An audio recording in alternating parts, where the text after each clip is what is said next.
جن کے والدین چلے گئے دنیا سے، نہیں کر سکے خدمت، نہیں ان کو راضی کر سکے. کئی ایسے بھی لوگ ہوتے ہیں جن کے ماں باپ جو ہیں ناراض ہی چلے جاتے ہیں، اور انہیں احساس اب ہوتا ہے کہ یہ میں نے کیا کیا، کیونکہ والد ناراض تو رب ناراض. یاد رکھیے گا، یہاں تک سیدی اعلیٰ حضرت نے لکھا کہ ماں باپ کا جھگڑا ہو جائے نا تو ایسا نہیں کہ والد کی فیور میں ماں سے لڑ رہے ہیں یا ماں کی فیور میں والد سے لڑ رہے ہیں. کسی کے ساتھ بچے کو لڑنے کی اجازت نہیں ہے، وہ ادب کا دامن وہاں بھی نہیں چھوڑے گا. لیکن اب ماں باپ چلے گئے تو علماء نے لکھا کہ اس کا طریقہ یہ ہے کہ اب اولاد خوب والدین کے لیے ایصال ثواب کرے، دعائے مغفرت کرے، نیکیاں کر کر کے انہیں ایصال ثواب کرے. اچھا نیکیاں صرف پیسوں سے نہیں ہوتی. غریب لوگ کہتے ہیں ہم مسجد بنا، مسجد صرف مسجد ہی تھوڑی ہے. آپ قرآن پڑھیں نا، آپ نماز پڑھیں، آپ ذکر و اذکار پڑھیں، ان کی قبر پر جائیں، جا کر یاسین شریف انہیں سنائیں. پرابلم یہ قرآن بھی تو پڑھنا نہیں آتا نا. خوب ایصال ثواب کرو. اللہ کی رحمت سے امید ہے کہ جو بچہ اپنے والدین کے لیے دعائے مغفرت کرتا رہے، ایصال ثواب کرتا رہے، اللہ پاک ان کی روح کو ان سے راضی کر دیتا ہے، فرما برداروں میں شامل کر لیتا ہے. تو ابھی بھی اگر جن کے والدین چلے گئے ہیں، دیکھو اب ان کے لیے اپنی بقیہ زندگی ان کے لیے دعاؤں میں گزارنی. قرآن پاک کی کتنی پیاری دعا ہے والدین کے لیے، اللہم ارحمہما کما ربیانی صغیرا. اس دعا کو یاد کریں اور پڑھتے رہے نماز کے بعد کہ اے اللہ ان پر ایسے رحم فرما. اللہ نے قرآن میں مجھے اور آپ کو سکھایا ہے کہ دعا کیسے کرنی ہے. اے اللہ ان پر ایسے رحم کر جیسے انہوں نے بچپن میں مجھے پالا، مجھ پر رحم کیا. یہ والدین کا احسان ماننے کا حکم قرآن دے رہا ہے، مگر ہم ہیں کہ نہیں مانتے.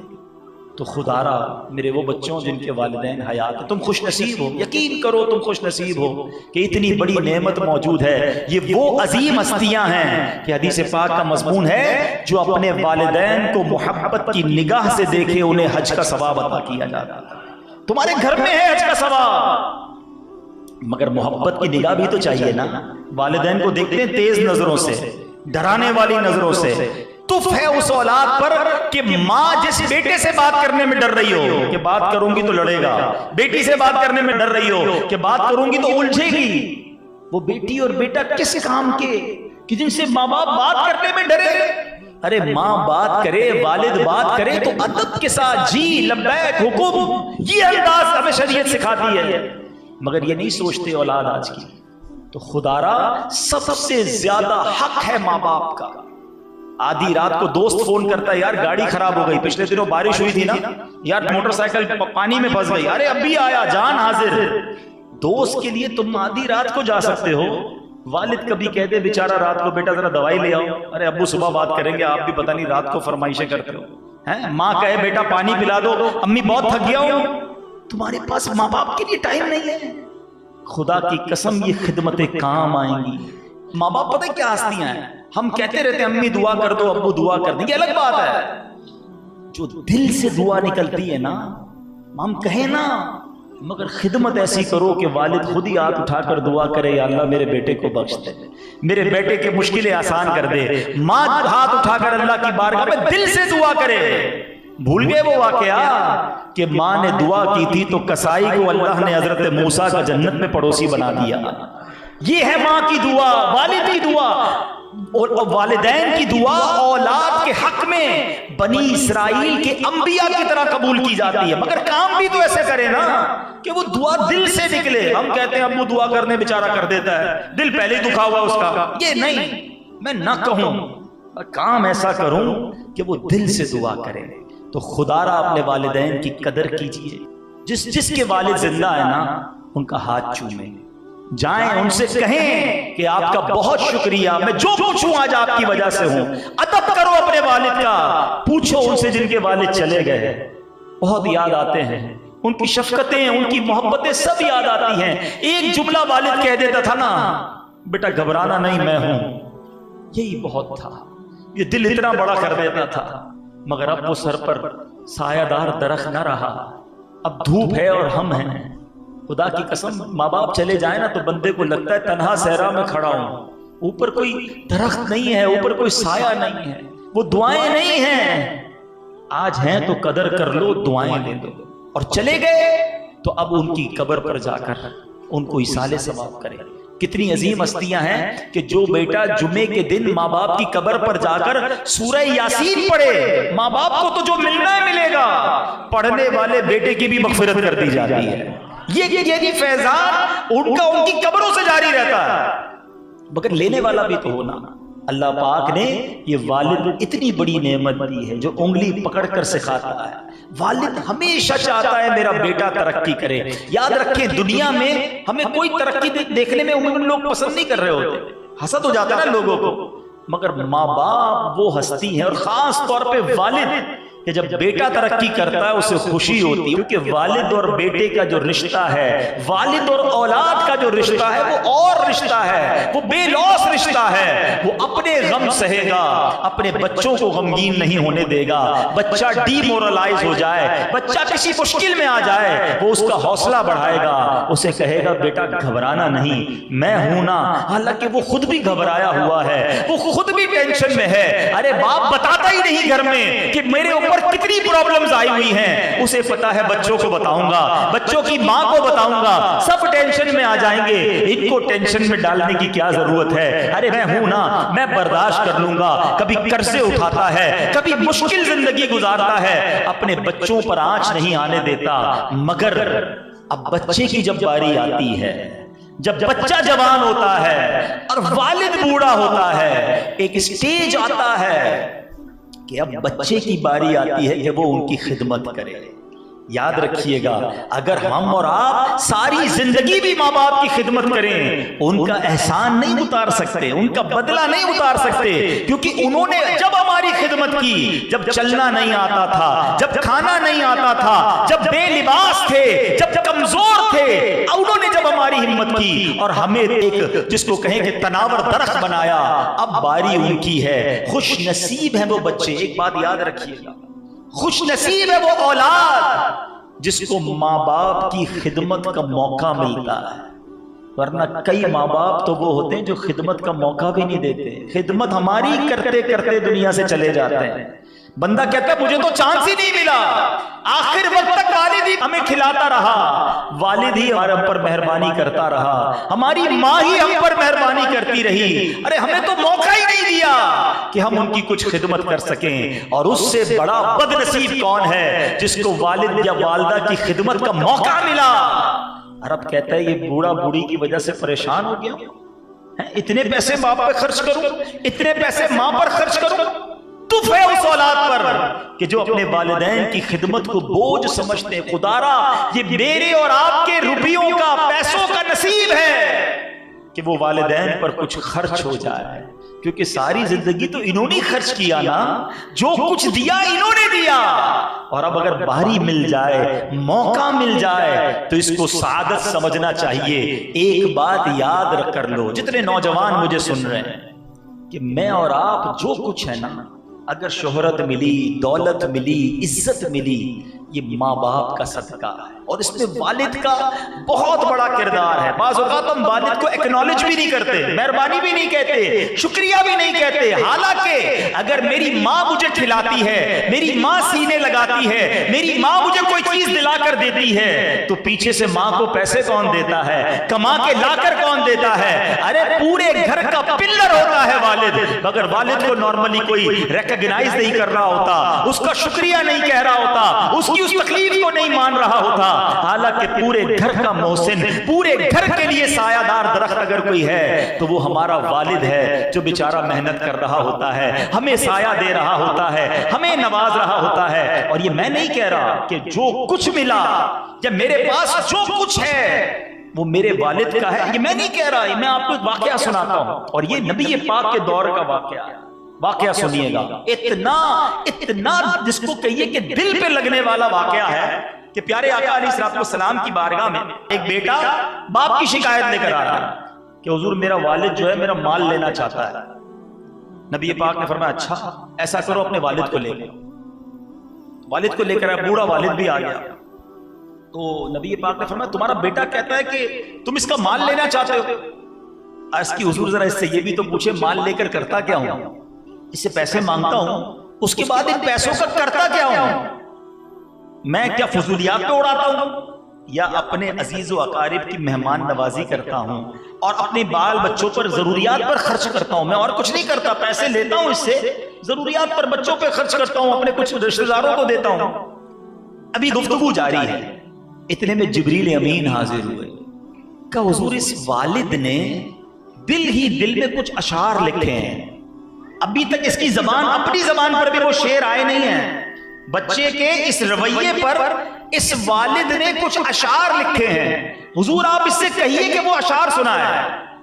نبی پاک نے فرمایا تم نے کچھ اشعار لکھے, اشعار سوچے, لکھے بھی نہیں, زبان سے تو نکلے نہیں ہیں, اس سچویشن پر تم نے کچھ اشعار سوچے. کیا خوبصورت جملہ کہا کہ اللہ پاک ہمیشہ آپ کے معجزات کے ذریعے ہمارے دلی یقین اور بصیرت میں اضافہ کرتا رہتا ہے. حضور آپ کیسے جانتے ہیں؟ کیا بات ہے, نبی پاک نے غیب کی خبر دی نا, اس نے تو نہیں کہا تھا میں نے کوئی اشعار لکھے ہیں.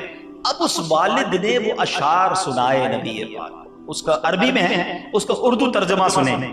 والد کہتا ہے میں نے تجھے غذا پہنچائی جس سے تو پیدا ہوا, تیرا بار اٹھایا جب تو ننھا تھا, میری کمائی سے تو بار بار سیراب کیا گیا, جب کوئی رات بیماری غم بن کر تجھ پر اترتی تو میں تیری بیماری کی وجہ سے رات بھر جاگتا رہتا, میرا دل تیرے مرنے سے ڈرتا, حالانکہ مجھے خوب معلوم تھا کہ موت تو یقینی ہے اور سب پر مسلط کر دی گئی ہے. میری آنکھیں یوں بہتی کہ وہ مرض جو رات کو تجھے ہوا تھا نہ کہ مجھے, ایسا ہوتا کہ مجھے ہوا ہے, یعنی بیمار تو ہوتا تھا, تکلیف مجھے ہوتی تھی, میں بے چین ہو جاتا. میں نے تجھے یوں پالا اور جب تو پروان چڑھا اور اس حد تک پہنچا کہ مجھے امید لگی کہ اب تو میرے کام آئے گا, تو تو نے میرا بدلہ سختی و بد زبانی سے دیا, گویا ساری زندگی تو مجھ پر فضل و احسان کرتا رہا. اے کاش جب تو اپنے والد ہونے کا حق کا لحاظ نہ کیا تو ایسا ہی سلوک کر لیتا, یعنی والد کا حق تو نہیں تو نے ادا کیا مگر میرے ساتھ ایسا ہی سلوک کر لیتا جیسا ایک پڑوسی دوسرے پڑوسی کے ساتھ کرتا ہے, اتنا تو میرا خیال رکھ لیتا. اللہ اکبر. اس دکھیارے باپ نے جب نبی پاک علیہ الصلوۃ والسلام کو یہ اشعار سنائے, سنو میرے آقا رحمت للعالمین صلی اللہ علیہ وسلم کی آنکھوں سے آنسو جاری ہو گئے. نبی پاک نے بیٹے کا گریبان پکڑا, اللہ کے حبیب کا یہ انداز نہیں ہوتا, مگر اس نوجوان بیٹے کا گریبان پکڑ کر اللہ کے حبیب فرماتے ہیں انتا و مالک لابیک, تو اور تیرا مال سب تیرے باپ کا ہے. یہ میرے آقا نے فرمایا کہ میرا سب کچھ میرے ماں باپ کا ہے, میرے والد کا ہے. پیسے دیتے ہوئے بندہ کہتا ہے ابو یہ میرے ہی آپ کے ہیں, کتنے دوں, بار بار کیوں مانگتے ہو؟ میرے باپ نے مجھے کھلاتے وقت یہ نہیں کہا تھا, اپنا نوالا روک کر میرے منہ میں ڈالا تھا, اپنی خواہشیں مار کر مجھے پالا تھا. ابو کو نئے لباس میں کم دیکھا ہوگا آپ نے, ہمیں نئے نئے لباس نئے نئے جوتے لا کر دیے, جو مانگا ہمارے والد نے ہمیں لا کر دیا. کبھی سوچا کہ والد نے اپنے لیے کب کیا خریدا؟ کبھی کہا ہو کہ بیٹا آج یہ جوتے بڑے پسند سے میں لایا, ارے لائے بھی تو میں اپنے بیٹے کے لیے لایا, میں اپنی بیٹی کے لیے لایا ہوں, میں اپنی بیوی کے لیے. ارے کبھی ماں, کبھی بچے, کبھی بچیوں کی خدمت میرا باپ کرتا رہا. کبھی سوچا کہ اس نے اپنی زندگی کے لیے کیا کیا؟ یہ ماں باپ کمال کی ہستیاں ہیں, یہ اپنے لیے نہیں جیتے, یہ بچوں کے لیے جیتے ہیں. اور جب بچہ بڑا ہو جائے کبھی سوچو یار کہ ہمارا ایک جملہ اگر بے ادبی کا ہم کہہ دیتے ہوں گے, ان کا دل کتنا کرچی کرچی ہوتا ہوگا کہ 2-3 بار بات کر لی تو ڈانٹنے آ جاتا ہے. ہاں ایسا بھی ہے, حالانکہ کتابوں میں یہ ادب لکھا ہے کہ بیٹا باپ کے سامنے ایسا رہے جیسا غلام آقا کے سامنے ہوتا ہے, کہ غلام کو جب آرڈر دے تو غلام کہے لبیک. یہ ہے ادب باپ کا بیٹے پر, والد کا حق ہے بیٹے پر کہ بیٹا اس طرح زندگی گزارے. مگر حال کیا ہے کہ آج بیٹا باپ غلام بنا ہوا ہے بیٹے کے آگے. باپ کہتا ہے بیٹا تھوڑے سے پیسے, نہیں ابو نہیں ہے. باپ بیٹا تھوڑا سا کام, نہیں میرے پاس ٹائم نہیں ہے, میں بھی مصروف ہوں. اس طرح جواب دیتا ہے بیٹا. سوچو یہ کیا کر رہے ہو. اور یاد رکھیے احادیث میں یہ مضمون موجود ہے, اور گناہوں کی سزا قیامت کے دن دی جائے گی. اللہ ناراض ہوا تو عذاب ادھر دیا جائے گا، مگر والدین کی نافرمانی کا عذاب دنیا میں بھی دیا جاتا ہے۔ اور اس کا بیسک ریئیکشن کیا ہوتا ہے کہ بندہ اپنی اولاد میں نافرمانی دیکھتا ہے۔ جو اپنے ماں باپ کی بے ادبی کرتا ہے نا، وہ اپنی اولاد میں یہ دیکھتا ہے۔ وہ مشہور واقعہ ہے نا کہ ایک بیٹا، شادی ہوئی، والد بوڑھا تھا، بیچارہ کھانستا تھا، بیوی نے کہا یہ بڈھے کو نکالو گھر سے۔ پہلے تو ہم یورپ میں سنتے تھے اولڈ ہاؤس، امریکہ میں سنتے تھے اولڈ ہاؤس، اب ہمارے وطن پاکستان میں بننے لگ گئے، یہاں لوگ اپنے بوڑھے ماں باپ کو اولڈ ہاؤس پہ ڈالنے لگ گئے۔ ارے یہ جنت کا دروازہ تھا اور ہم اسے اٹھا کر اولڈ ہاؤس پہ ڈال کے آ گئے، گھر سے نکال دیا۔ بڑھاپے کے اندر ان کی کھانسی بری لگ رہی ہے، ارے ہم نے گندگی کی تھی ان کے بستر پر، ہمارے باپ نے تو لات مار کے گھر سے نہیں پھینک دیا تھا۔ کتنی راتیں جاگتے ہیں ماں باپ، کبھی سوچا؟ اچھا یہ ساری باتیں سمجھ جب آ جاتی ہیں جب نوجوان خود والد بنتا ہے، اسے پتا چلتا ہے کہ رات بچہ کتنا تنگ کرتا ہے۔ ارے اب تو بڑی سہولیات ہو گئی، پیمپر آ گئے اور پتہ نہیں کیا کیا فیسلٹیز آ گئی۔ سوچو 30-40 سال پہلے جب ہم چھوٹے تھے، پیسے بھی نہیں تھے اتنے امی ابو کے پاس، انہوں نے کیسے پالا ہوگا؟ لیکن آج جب ان کی باری آتی ہے تو ایک بیوی نے کہا کہ اس بوڑھے کو نکالو باہر۔ شوہر نے کہا اچھا، بیوی کے غلام تھا، مان لی اس کی بات، اور والد کو لے کر چلا کہیں ویرانے میں چھوڑنے۔ سردی کے دن تھے تو والد نے کہا بیٹا مجھے کہیں چھوڑنے جا رہے ہو، کوئی کمبل تو دے دو۔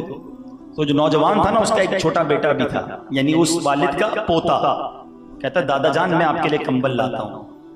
تو جب کمبل لے کر آیا نا تو کمبل بیچ سے کٹا ہوا تھا۔ اس کے والد نے پوچھا اس نافرمان بیٹے نے کہ یہ تم دادا جان کے لیے آدھا کمبل کیوں لایا ہو؟ کہ بابا جان آدھا ان کے لیے لایا ہوں، جب تھوڑے عرصے بعد آپ بوڑھے ہو جائیں گے تو آپ کو بھی تو میں کہیں چھوڑنے جاؤں گا نا، تو آدھا پھر آپ کو دے دوں گا۔ اب والد کی آنکھوں میں آنسو آئے، اس کو اب سمجھ آئی کہ جو میں اپنے والد کے ساتھ کرنے جا رہا ہوں یہ مجھے اپنے بچوں میں دیکھنا پڑے گا۔ اسی طرح ایک اور واقعہ لکھا، کتابوں میں لکھا واقعہ، ایک نافرمان بیٹے نے اپنے والد سے تنگ آ کر، دیکھو ایک بات یاد رکھنا، یہ بات بہت ضروری ہے بچوں کے لیے، نوجوانوں کے لیے سمجھنا، ایج کا ایک حصہ ایسا آ جاتا ہے کہ جب بوڑھا ہونے کے بعد بندہ سمجھ لو واپس بچہ بن جاتا ہے۔ یہ پورا سرکل ہے، بچپن، جوانی اور پھر آنے کے بعد جب بڑھاپا آتا ہے نا تو سمجھ لیں بچپن اور بڑھاپا لیول ہے۔ جس طرح بچہ بات نہیں سمجھتا نا، اس طرح بوڑھا بھی نہیں سمجھتا۔ بچہ ضد کرتا ہے، بوڑھا بھی ضد کرے گا۔ بچے کا لیول آف انڈرسٹینڈنگ کم ہے، بوڑھے کا بھی کم ہو جائے گا۔ ہم کہتے ہیں ابو ہو کر اتنی ضد کر رہے ہیں، یہ والد ہو کر بار بار ایک بات کو بول رہے ہیں، یہ بار بار سمجھ کیوں نہیں رہے بات کو؟ ان کا لیول آف انڈرسٹینڈنگ نیچے ہو گیا ہے۔ آپ ان کو 60 سال کا نہ سمجھیں، آپ ان کو 6 سال کا سمجھیں۔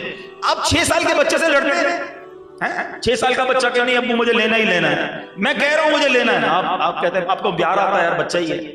آپ کو 60 سال کے ابو پر بھی پیار آنا چاہیے، جب وہ آپ سے بار بار ضد کرے نا، آپ کی بات نہ مانے، آپ کہیں یہ کہو نہیں کروں گا، تمہیں سمجھ نہیں آتی، سمجھ لو میں 6 سال کے بچے سے بات کر رہا ہوں، تب آپ کو برا ہی نہیں لگے گا، آپ انجوائے کریں گے، مزہ آئے گا، آپ کو خدمت بھی آسان ہو جائے گی۔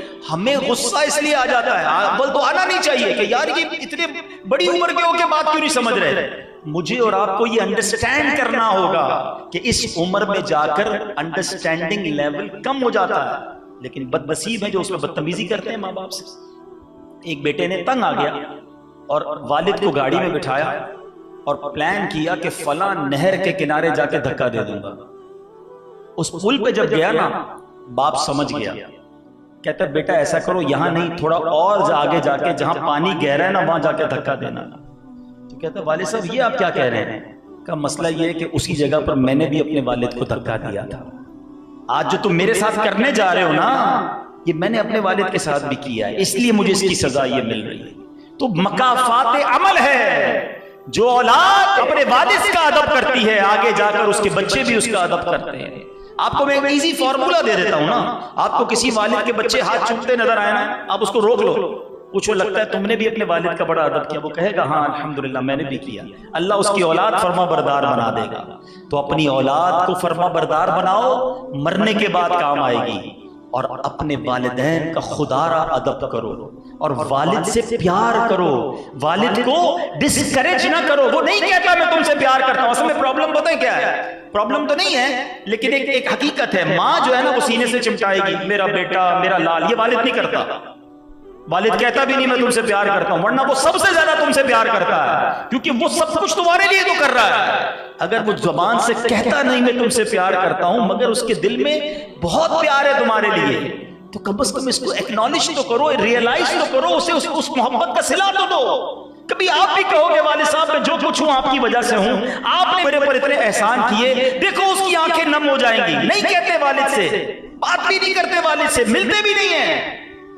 خدا را اپنے والد کی قدر کریں۔ میں آپ کو چند احادیث سناتا ہوں، پھر اپنے بیان کو اختتام کی طرف لاتے ہیں۔ نبی پاک علیہ الصلوۃ والسلام نے فرمایا، سنو، ماں کے بارے میں بہت سنا نا، آج والد کے بارے میں سنو۔ اللہ کے حبیب فرماتے ہیں باپ جنت کا درمیانی دروازہ ہے، سینٹرل ڈور آف جنہ، تیری مرضی ہے اس کی حفاظت کر یا اسے چھوڑ دے۔ ایک اور جگہ نبی پاک فرماتے ہیں بیٹا اپنے باپ کا حق ادا نہیں کر سکتا یہاں تک کہ بیٹا اپنے باپ کو غلام پائے اور اسے خرید کر آزاد کر دے، کیونکہ باپ نے ہمیں زندگی دی ہے نا، تو اب باپ کو کوئی زندگی تو دے نہیں سکتا۔ ہاں، جس کا باپ غلام ہو، پہلے کے زمانے میں ہوتے تھے، بیٹا اپنے باپ کو خرید کر آزاد کرے، یہ پاسبل نہیں ہے۔ تو اس کا مطلب کیا ہوا کہ بیٹا باپ کا حق ادا نہیں کر سکتا۔ اور ایک بڑی اہم حدیث، اللہ کے حبیب فرماتے ہیں رب کی رضا باپ کی رضا مندی میں ہے، اور رب کی ناراضی باپ کی ناراضی میں ہے۔ یعنی آسان لفظوں میں، جس کا والد راضی اس کا رب راضی، جس کا والد ناراض اس کا رب ناراض۔ یہ میں باتیں کیوں کر رہا ہوں کہ لوگ بعض اوقات ماں سے بنا کر رکھتے ہیں اور والد سے لڑ رہے ہوتے ہیں، ایسا نہیں ہے۔ آپ کو والد کا بھی ادب کرنا ہوگا، بلکہ علماء نے تو بڑی پیاری ایک حدیث پاک کے تحت ہمیں اصول بیان کیا، کیونکہ نبی پاک علیہ الصلوۃ والسلام سے ایک بار کسی نے سوال کیا کہ حضور میرے حسن اخلاق کا سب سے زیادہ حقدار کون ہے؟ سب سے زیادہ؟ آقا نے فرمایا تیری ماں۔ فرمایا حضور پھر؟ فرمایا تیری ماں۔ فرمایا پھر تھرڈ؟ فرمایا تیری ماں۔ کہا حضور اس کے بعد؟ فرمایا تیرا والد۔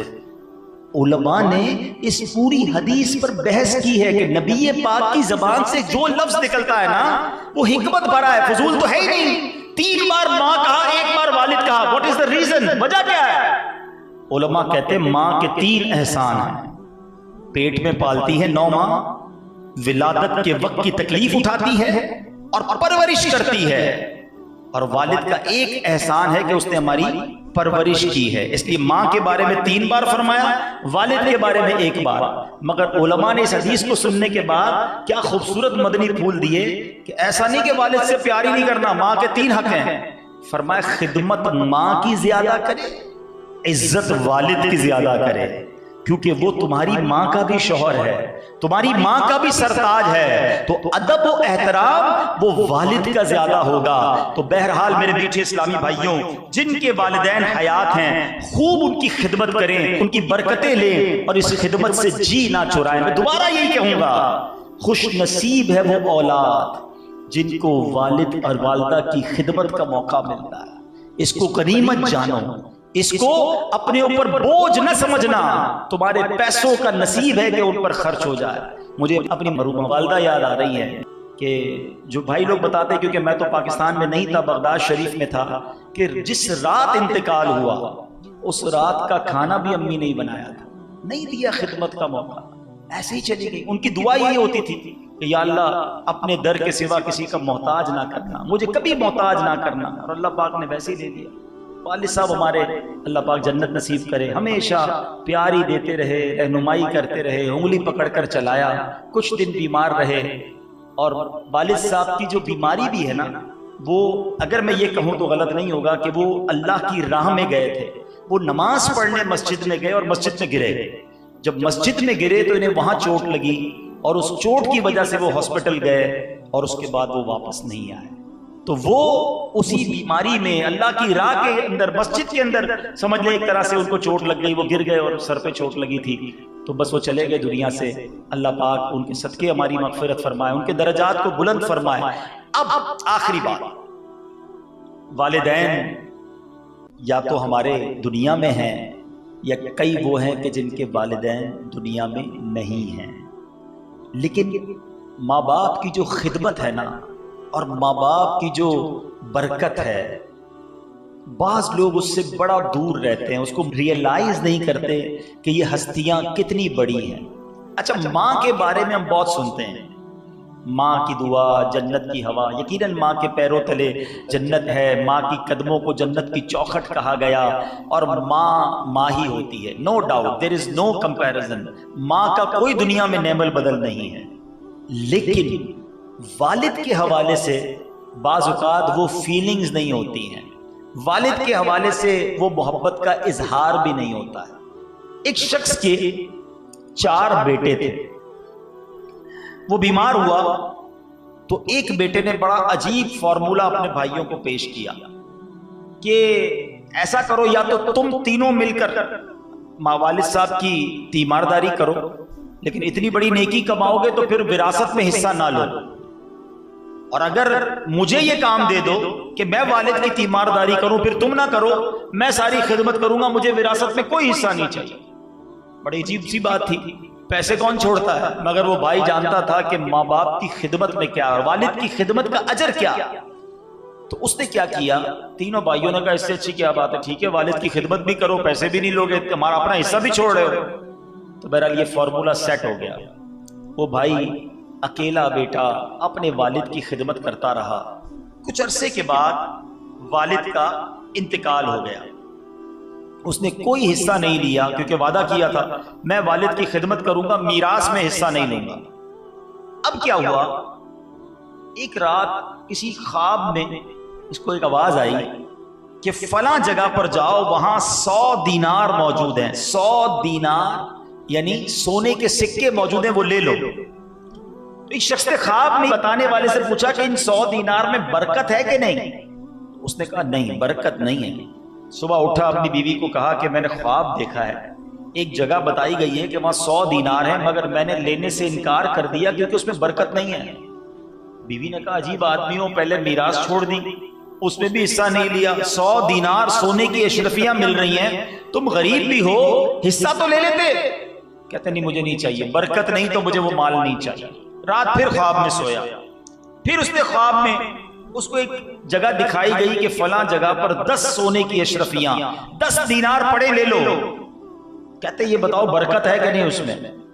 خواب میں جس نے بتائی جگہ کا برکت نہیں ہے اس میں، کا مجھے نہیں چاہیے۔ پھر بیوی کو بتایا، عجیب آدمی 100 سے 10 پہ آ گئے، 10 تو لے لو، کہ نہیں برکت نہیں تو مجھے نہیں چاہیے۔ اب پھر خواب دیکھا، اب اسے ایک جگہ بتائی گئی کہ 1 دینار ہے ایک جگہ پر، وہ لے لو۔ اس نے سوال کیا کیا اس میں برکت ہے؟ ہاں اس میں برکت ہے۔ صبح اٹھ کر گیا اور وہ 1 دینار اٹھا کر لایا، 1 دینار، ٹھیک ہے۔ اور اس کے بعد اس 1 دینار سے اس نے گھر والوں کے لیے کہا کہ مچھلی خرید لیتا ہوں۔ اس نے 2 مچھلیاں خرید لی کہ کچھ نہیں تو گھر والوں کو اچھا کھانا تو کھلا دوں۔ مگر جب گھر آیا اور ان دونوں مچھلیوں کا پیٹ چاک کیا تو ان دونوں مچھلیوں کے پیٹ سے ایک ایک موتی نکلا۔ بڑا عجیب و غریب، بڑا یونیک وہ موتی تھا۔ تو اب اس نے موتی تو رکھ لیا اپنے پاس، مگر ہوا یہ کہ بادشاہ نے اسی دن ایک آرڈر جاری کیا کہ مجھے اس کلر کا اور ایسی ڈیزائن کا موتی چاہیے۔ سارے شہر کے جیولرز کے پاس اس کے نمائندے گئے، کہیں وہ موتی نہ ملا۔ آخر کار اس کے دروازے تک لوگ پہنچے تو پتہ چلا ایک بندہ ہے محلے میں جس کی کل مچھلی کے پیٹ سے موتی نکلا۔ جا کر ڈھونڈا تو موتی نظر آیا، کہ یہ تو وہی موتی ہے۔ بادشاہ کو بھی دکھایا کہ یہی چاہیے۔ اب کہا کہ اس موتی کی قیمت کیا ہے؟ تو کہا 30 خچر، یعنی جو آسان لفظوں میں 30 ڈونکی، جو پہلے کے زمانے میں گدوں پر گھوڑوں پر سامان لادا جاتا تھا نا، تو بادشاہ نے 30 ڈونکیز 30 خچر پر سونے کی بوریاں لدوا کر اس سے وہ موتی خرید لیا۔ کتنا مال ہو گیا؟ 1 دینار کی برکت سے۔ اچھا موتی بکا بھی 1، ٹھیک ہے۔ بادشاہ نے جب موتی دکھایا اپنے تمام لوگوں کو تو اب ایک جو اس کا ایکسپرٹ تھا اس نے کہا یہ ایک سے خوبصورتی نہیں آئے گی، اس کی جوڑی ہونی چاہیے۔ جب اس کا دوسرا موتی بادشاہ صاحب آپ کو ملے گا نا تب اس کی اصل ویلیو بنے گی۔ اچھا اور ڈھونڈتے ہیں، پھر ڈھونڈا کہیں نہیں ملا، واپس اس کے دروازے پر پہنچے، اور جب اس کے دروازے پر پہنچے لڑکے سے پوچھا کہ ایسا دوسرا ہے؟ کہا ایک اور ہے، بالکل ایسا ہی ہے۔ کہا اب مجھے دے دو۔ کہا نہیں، اب قیمت اور ہوگی۔ اب کیا ہوا؟ اب کہا اس سے ڈبل قیمت پر تمہیں ملے گا۔ تو 60 ڈونکیز جو تھے اس کے اوپر سونا لد کر یہ موتی اسے پیش کیے گئے۔ میرے بیچ اسلامی بھائیوں، یہ واقعہ اللہ والوں کی باتیں کتاب میں موجود ہے۔ ہمارے لیے درس کیا ہے؟ یہ میں نے واقعہ تو بزرگوں کا سنا ہے نا، قرآنی بڑا مشہور واقعہ ہے سورہ بقرہ، کہ اگر واقعے کو پڑھیں تو یہ سورہ بقرہ کس لیے اس کا نام بقرہ پڑا؟ بقرہ کہتے ہیں عربی میں گائے کو۔ یہ جو گائے کا والا واقعہ ہے، یہ دنیا کی سب سے مہنگی گائے بکی تھی۔ تفصیل ہے اس واقعے کی، لیکن اشارہ دے دیتا ہوں، جنہوں نے پڑھا انہیں معلوم ہے، نہیں پڑھا تو تفسیر قرآن میں پڑھے کہ سونا بھر کر اس گائے کی خال میں ایک نوجوان کو اس زمانے کے لوگوں نے دیا تھا۔ کیوں؟ کہ اس نے اپنی ماں کی خدمت کی تھی، ماں کی بات مانی تھی۔ اللہ نے ایسی گائیں عطا کر دی کہ وہ گائیں پوری دنیا میں کہیں اور نہیں تھی۔ تو اس کا مطلب کیا ہوا؟ جو بات سیکھنے والی ہے، یہاں والدین کے لیے بھی درس ہے، بچوں کے لیے بھی درس ہے۔ وہ والدین جو کہتے ہیں یار بچوں کے لیے بہت کچھ چھوڑ کے جانا ہے، ارے بھائی بچوں کے لیے تو کما رہا ہوں، بلے اس کے لیے حلال کما رہا ہے یا حرام کما رہا ہے؟ گھر بنانا ہے بچوں کے لیے، فیکٹری لگانی ہے بچوں کے لیے، اور کماؤں گا بچوں کے لیے۔ یہ نہیں سوچ رہا کہ بچوں کے لیے میں حلال کما رہا ہوں یا حرام کما رہا ہوں، تربیت کیا کر رہا ہوں۔ یاد رکھیے، جو شخص بچوں کے لیے مال بھی چھوڑ جائے اور تربیت بھی نہ کر کے جائے تو وہ مال سے تو حرام کام کریں گے، الٹا پھر باپ کو مار پڑنی ہے۔ حضرت عمر بن عبدالعزیز کے بارے میں آتا ہے کہ آپ جب دنیا سے جانے لگے نا تو بہت تھوڑے پیسے چھوڑ کر گئے۔ تو کسی نے کہا آپ نے اپنے بچوں کے لیے کچھ چھوڑا ہی نہیں؟ کیا شاندار جواب دیا۔ فرمایا اگر میرے بچے اللہ کے نافرمان ہیں تو ان کے لیے کچھ چھوڑنا درست ہی نہیں تھا، چھوڑ کے جاتا تو الٹا اور غلط کاموں میں خرچ کرتے، اور اگر اللہ کے فرما بردار ہیں تو اللہ پاک غیب کے خزانوں سے انہیں عطا فرما دے گا، ان کو خود ہی غنی کر دے گا، خود ہی ان کی روزی میں برکت ڈال دے گا، کیونکہ وہ اللہ کے فرما بردار ہیں۔ تو اصل چیز نیک اولاد ہے جو مال جمع کر کے سوچتے ہیں پیچھے بچوں کے لیے کچھ کر جاؤں۔ ارے بھائی پہلے ان کی تربیت تو ایسی کرو کہ مال چھوڑ کر جاؤ تو وہ مال تمہارے لیے صحیح طریقے سے استعمال کرے۔ اور دوسری بات، اگر تھوڑا بھی چھوڑ کر گئے ہو نا اور برکت والا، آپ نے لفظ سنا، برکت والا ہے، حلال ہے، اللہ اس تھوڑے میں بھی برکت ڈال دے گا۔ آپ نے کئی مثالیں دیکھی ہوں گی، اربوں پتی لوگ دنیا سے جاتے ہیں، ان کے بچوں کے لیے بہت بڑا بزنس چھوڑ کے جاتے ہیں، لیکن بچے غلط کاموں میں ہوتے ہیں، تھوڑے عرصے بعد وہ سارا بزنس بیڑا غرق ہو جاتا ہے۔ مگر غریب آدمی بعض اوقات دنیا سے جاتا ہے، اس کی اولاد نیک ہوتی ہے، اللہ اس اولاد کو ایسا نوازتا ہے کہ وہ اپنے والد سے بھی کاروبار میں آگے نکل جاتی ہے۔ یہ کیا ہے؟ یہ اللہ پاک جس مال میں برکت ڈال دے، اصل یہ مانگا کرو۔ اور پھر جو دوسری بات، حلال تھوڑا بھی ہونا وہ بہت برکت والا ہوتا ہے۔ لوگ کہتے ہیں زیادہ ہونا چاہیے، زیادہ نہ مانگا کرو، اللہ سے مانگو مولا جو بھی دے برکت والا دے، خیر والا دے، سکون والا دے، حلال دے۔ کروڑ پتی لوگ بھی رات کو نہیں سو پاتے، ایسے بھی ہیں، بیماری ہے ان کے ساتھ، اور ٹھیلا لگانے والا رات سکون کی نیند سوتا ہے، 5 وقت کا نمازی ہے، بچے اس کے فرما بردار ہیں۔ اصل چیز پیس آف ہارٹ ہے، دل کا سکون ضروری ہے، صرف نوٹیں ضروری نہیں ہیں۔ تو اس واقعے سے ہمیں یہ بھی سیکھنا ہے کہ بے شک تھوڑا ہو مگر برکت والا ہو، زیادہ ہو اور حرام ہو وہ ہمیں نہیں چاہیے۔ تو بہرحال اس بچے نے والد کی خدمت کی، اللہ پاک نے اس کو کیسے غیب کے خزانوں سے عطا کیا۔ میرے میٹھے اسلامی بھائیوں، یاد رکھیے والد یہ وہ سایہ دار درخت ہے جو دھوپ اپنے اوپر لیتا ہے اور بچوں کو سایہ دیتا ہے، دن رات کام کرتا ہے کہ بچے خیر سے کھانا کھائیں۔ کبھی کبھی ہمیں نہیں پتہ چلتا مگر والد اپنی خواہشات کو مار کر ہمیں کھلا رہا ہوتا ہے، ہماری فرمائشیں پوری کر رہا ہوتا ہے۔ جو بعد میں والد بنے ہیں نا انہیں اب سمجھ آ رہی ہوگی کہ جب بچہ فرمائش کرے بازار میں جا کے کہ ابو یہ لینا ہے، اور ابو دیکھیں کہ یار جیب میں پیسے اتنے ہیں نہیں مگر بچہ ضد بڑی کر رہا ہے، اپنے بجٹ کو آؤٹ کر کے بھی والد اپنے بچے کی خواہش کو پوری کرتا ہے۔ یہ ہمارے والد نے بھی ہمارے ساتھ کیا، یہ آپ کے والد نے بھی آپ کے ساتھ کیا ہے کہ خود تکلیفیں، درخت ہمیشہ یاد رکھیں درخت کے پتوں کے نیچے سایہ ہوتا ہے، مگر درخت اوپر سے بہت گرم ہوتا ہے کیونکہ وہ ساری دھوپ اپنے اوپر لے لیتا ہے۔ اللہ کرے کہ ہم اپنے والدین کے فرما بردار بنیں، ان کی آنکھوں کے تارے، ان کی آنکھوں کے نور بنیں، اور دل سے وہ ہمارے لیے دعائیں کرنے والے بنیں۔ یہ حدیث یاد رکھنا، جس سے اس کا والد راضی اس سے اس کا رب راضی، جس سے اس کا والد ناراض اس سے اس کا رب ناراض۔ کبھی اپنے والد کے خلاف مت جانا، اسے ناراض نہ کرنا۔ اللہ پاک ہم سب کی مغفرت فرمائے۔